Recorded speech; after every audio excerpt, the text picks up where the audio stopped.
Hi friends, welcome to AVS all in one channel. ఈరోజు ఈ వీడియోలో ధనత్రయోదశి అలానే దీపావళి లాగా అయితే చూద్దామండి. ఇదైతే నేను ఛానల్ లేట్గా అయితే పోస్ట్ చేస్తున్నాను, యాక్చువల్గా బిజీగా ఉంటుంది ఎందుకనేసి. సో ఇక్కడైతే ధనత్రయోదశి రోజు మేమేం చేసామన్నది అయితే ఈ వీడియోలో అయితే చూద్దాము. కొందరైతే గోల్డ్ అలానే సిల్వర్ కొంటుంటారు కదా, సో మాకు పాసిబుల్ అనేది అయితే తీసుకున్నాము. ఇక్కడైతే మార్నింగ్ టిఫిన్ కూడా చేసుకున్నానండి. అలానే నైట్లో దీపావళి రోజు బయట అయితే అవుట్ సైడ్ అయితే దీపాలు అయితే పెట్టాము. యాక్చువల్గా ఆ రోజు చేసుకున్న వంటలు కూడా ఈ వీడియోలో అయితే చూద్దామండి.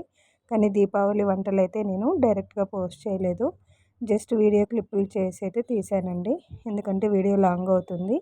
యాక్చువల్గా ఈ వీడియోలో ఎక్కువగా ధనత్రయోదశి వీడియోనే చూడాలి. సో ఇప్పుడైతే నేను మిక్సీ జార్లో కొద్దిగా అల్లం వెల్లుల్లి అలానే కొత్తిమీర పుదీనా వేసి రైస్ అయితే చేసుకుందాము. ఈ రైస్ అయితే లంచ్ బాక్స్కి అలానే మామూలుగా మార్నింగ్ రైస్ తినడానికి కూడా చాలా టేస్టీగా ఉంటుందండి. సో నీట్గా వాష్ చేసుకున్న పుదీనా కొత్తిమీర మిక్సీ జార్లో వేసుకొని అల్లం వెల్లుల్లి కూడా వేసుకోవాలండి. ప్యాన్ పెట్టుకొని ఆయిల్ వేసుకొని ఇక్కడైతే మనకు రైస్కి సరిపడా ఆయిల్ అయితే వేసుకోవాలి. ఎక్కువ రైస్ ఉందనుకోండి ఆఫ్టర్నూన్కి డ్రై అవుతుంది, కాబట్టి కొద్దిగా ఆయిల్ ఎక్కువ వేసుకున్న తర్వాత మనకు కావాల్సిన పోపు దినుసులన్నీ కూడా వేసుకోవాలి. ఇక్కడైతే నేను లైట్గా గరం మసాలా ఐటమ్స్ కూడా యాడ్ చేశానండి. ఇది ఫ్లేవర్ చాలా బాగుంటుంది రైస్కి, ఇన్స్టెంట్గా అప్పటికప్పుడు చేసుకునే రైస్. సో ఇప్పుడైతే పోపు దినుసులు అలానే గరం మసాలా ఐటమ్స్ అన్నీ వేగిన తర్వాత ముందుగా కట్ చేసుకొని పెట్టుకున్న ఆనియన్స్ కూడా వేసుకోవాలి. అలానే కొద్దిగా కరివేపాకు కూడా వేసుకొని కారం కోసము రెడ్ చిల్లీస్ కూడా వేసుకోవచ్చు. గ్రీన్ చిల్లీ కావాలనుకున్న వాళ్ళు ఆల్రెడీ మిక్సీ జార్లో మనం పుదీనా కొత్తిమీర వేసాము కదా, సో వాటిలోని గ్రీన్ చిల్లీ వేసుకొని మిక్సీ జార్ పట్టుకొని ఆ పేస్ట్ అయితే వేసుకోవచ్చండి. సో చూసారు కదా, ఇప్పుడైతే ఆనియన్ అంతా వేగిన తర్వాత ఆల్రెడీ మనము రుబ్బి పెట్టుకున్న పుదీనా కొత్తిమీర పేస్ట్ వేసి దగ్గర పడేంత వరకు ఉడికించుకోవాలండి. ఇక్కడైతే పచ్చివాసన పోవాలి పుదీనా అనేది. సో అలానే ఎక్కువ వేడి చేయకండి, చేదులాగా వస్తుంది. సో ఇప్పుడైతే నెక్స్ట్ అయితే కొద్దిగా వేరుశెనగ గుళ్ళు అలానే గోడంబిన్న కూడా యాడ్ చేసుకోవచ్చండి. సో ఇప్పుడైతే నేను లైట్గా వేరుశెనగ గుళ్ళు అయితే యాడ్ చేస్తున్నాను. ఆ లోపు పేస్ట్ అయితే ఉడుకుతుంది. సో ఇక్కడ గ్రౌండ్ నట్స్ అనేవి ఆల్రెడీ వేయించి పెట్టుకున్నవే కాబట్టి ఎక్కువ టైం అయితే తీసుకోదు. సో ఆ పేస్ట్లో అంతా నీట్గా మిక్స్ చేసిన తర్వాత కొద్దిగా పసుపు అలానే ధనియాల పిండి, గరం మసాలా, రుచికి సరిపడా సాల్ట్ కూడా వేసుకొని బాగా ఫ్రై చేసుకోవాలండి. సో చూసారు కదా, జస్ట్ లైట్గా నిమ్మరసం పిండుకున్నాం అనుకోండి మనకైతే టేస్టీ రైస్ అయితే రెడీ ఉంది. సో ఇప్పుడైతే నేను ఈ పేస్ట్ని మనము సపరేట్గా కూడా చేసి పెట్టుకోవచ్చు. వద్దనుకున్న వాళ్ళు జస్ట్ అప్పటికప్పుడే రైస్ అయితే మిక్స్ చేసుకోవచ్చండి. సో చూసారు కదా, ఫైనల్గా మనకైతే పుదీనా కొత్తిమీర రైస్ అయితే రెడీ అయింది. సో అంతా దగ్గర పడేంత వరకు ఉడికించుకొని లాస్ట్లో రైస్ మిక్స్ చేసుకోవడమే. ఈ పేస్ట్ని కూడా మనం సపరేట్గా పెట్టుకొని ఏ విధంగా వెజిటేబుల్స్ కర్రీస్ అలానే చికెన్ కర్రీలో కూడా యూజ్ చేసుకోవచ్చండి. సో చూసారు కదా, లాస్ట్లో కొద్దిగా నేనైతే రైస్ అంతా నీట్గా అయితే మిక్స్ చేశాను. ఇలా మిక్స్ చేయడం వల్ల మనకైతే లంచ్ బాక్స్ అయితే రెడీ అయింది. ఇప్పుడైతే నేను కొద్దిగా పూరీలు అయితే డీప్ ఫ్రై చేస్తున్నానండి. ఆల్రెడీ ఇది రెడీ చేసి పెట్టుకున్న పూరి ఆయిల్ అంతా వేడైన తర్వాత లాస్ట్లో పూరీలు అయితే నేను డీప్ ఫ్రై చేసుకుంటున్నాను. యాక్చువల్గా ఆఫ్టర్నూన్ లంచ్కి అయితే నేను పుదీనా కొత్తిమీర రైస్ చేశాను. అలానే మార్నింగు టిఫిన్ కోసము కొద్దిగా పూరి అయితే చేసుకున్నామండి. సో చూసారు కదా, ఫైనల్గా మార్నింగ్ టిఫిన్ అలానే ఆఫ్టర్నూన్ లంచ్ అయితే ప్రిపేర్ అయింది.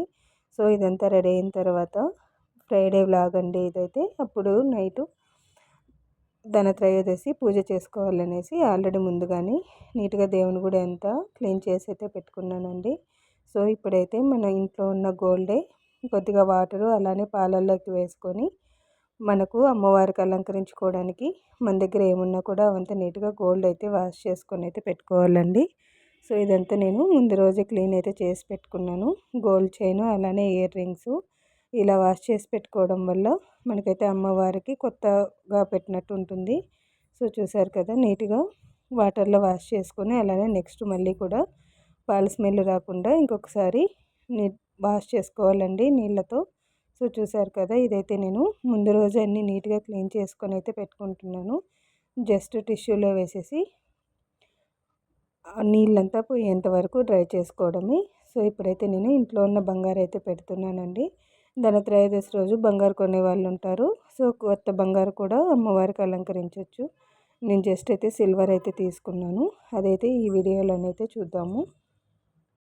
నెక్స్ట్ అయితే నేనైతే ధనత్రయోదశి రోజు ఇంటికి తెచ్చుకోవాల్సిన ఐటమ్స్ కోసం అయితే వెళ్ళానండి. ఇక్కడైతే లక్ష్మీ గణపతి విగ్రహాలు కూడా ఉన్నాయి కదా, అలానే అగరబత్తులు, సుగంధ ద్రవ్యాలు మనకు వెండి కానీ అలానే బంగారు కానీ తెచ్చుకోవచ్చండి. సాల్ట్ అయితే ఎక్కువగా తీసుకొచ్చుకుంటారు. సో ఇక్కడైతే 3 టైప్స్ ఆఫ్ కాయిన్స్ ఉన్నాయి. నా దగ్గర లేనిదైతే తెచ్చుకున్నానండి. వెండి కూడా మేము ఆ రోజు పర్చేస్ చేసాము. అలానే అదే రోజు అయితే మనకు యమదీపం కూడా ఉంటుంది కదా, సో కొత్త దీపాలు కూడా తెచ్చుకోవాలి. ఇక్కడైతే నేను పూజ ఐటమ్స్ అయితే కంపల్సరీగా తెచ్చుకుంటానండి ధనత్రయోదశికి.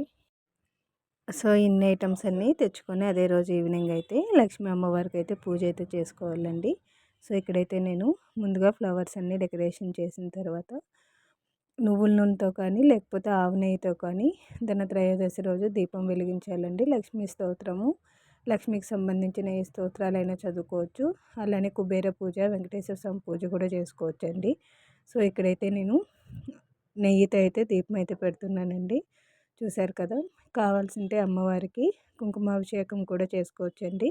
సో ఇప్పుడు నేనైతే ఆల్రెడీ తెచ్చుకున్న వెండి కాయిన్స్ అయితే అమ్మవారి ముందు పెట్టుకొని కొత్తగా తెచ్చుకున్న కాయిన్స్ని దీపం అయితే పెట్టుకున్న తర్వాత అగరబత్తులు అలానే సాంబ్రాణి కూడా వేసుకోవచ్చండి. ఇక్కడైతే చూశారు కదా, అమ్మవారి ముందర కొద్దిగా డబ్బులు, అక్షింతలు అలానే లక్ష్మికి సంబంధించిన పూజా సామాగ్రి అన్నీ పెట్టుకోవచ్చండి. ఇక్కడైతే నేను గోల్డ్ కూడా పెట్టుకొని అమ్మవారికి పూజ అయితే చేసుకున్నాను.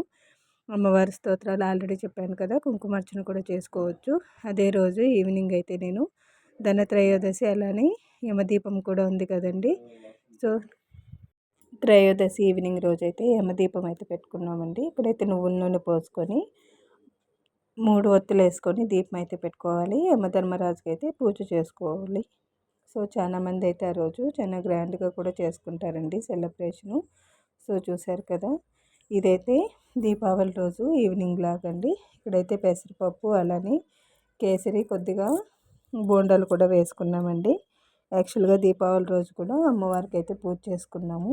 జస్ట్ చిరోటి రవ్వ ఉంటుంది కదా, వాటితో అయితే కేసరి అయితే చేసుకున్నాము. నైవేద్యంగా పెట్టుకొని నైట్కి అయితే బోండాలు కూడా వేసుకున్నామండి. ఇక్కడైతే బెంగళూరులో చాలా బాగా గ్రాండ్గా సెలబ్రేట్ చేస్తారు. సో చూశారు కదా, అవుట్ సైడ్ కూడా దీపాలు పెట్టుకొని అదే రోజు ఈవినింగ్ అమ్మవారికి కూడా పూజ చేసుకున్నామండి. చూశారు కదా ఈ వ్లాగు ఎలా ఉన్నదైతే. అమ్మవారికి ఇష్టమైన దానిమ్మకాయ కూడా నైవేద్యంగా పెట్టుకున్నాను. అలానే నైట్ చేసుకున్న ఐటమ్స్ కూడా అప్లోడ్ అయితే వీడియోలో అయితే తీయలేదండి. సో ఉన్నవి వీడియోలో యాడ్ చేశాను. చూశారు కదా ఈ వ్లాగ్ అనేది ఎలా ఉందో నాకైతే కామెంట్ సెక్షన్లో కామెంట్ చేయండి. దీపావళికి అలానే ధనత్రయోదశికి మీరేం తెచ్చుకున్నారన్నది కూడా కామెంట్ చేయండి. సో ఇక్కడైతే ధనత్రయోదశి పూజ అలానే దీపావళి వ్లాగ్ అయితే కంప్లీట్ అయిందండి. సో ఈ వీడియో అయితే ఇంతతో ఎండ్ అవుతుంది. ఈ వీడియో కనుక నచ్చినట్టయితే లైక్, షేర్ అండ్ సబ్స్క్రైబ్ చేసి మీ ఫ్యామిలీ మెంబర్స్కి అయితే షేర్ చేయండి. Thanks for watching.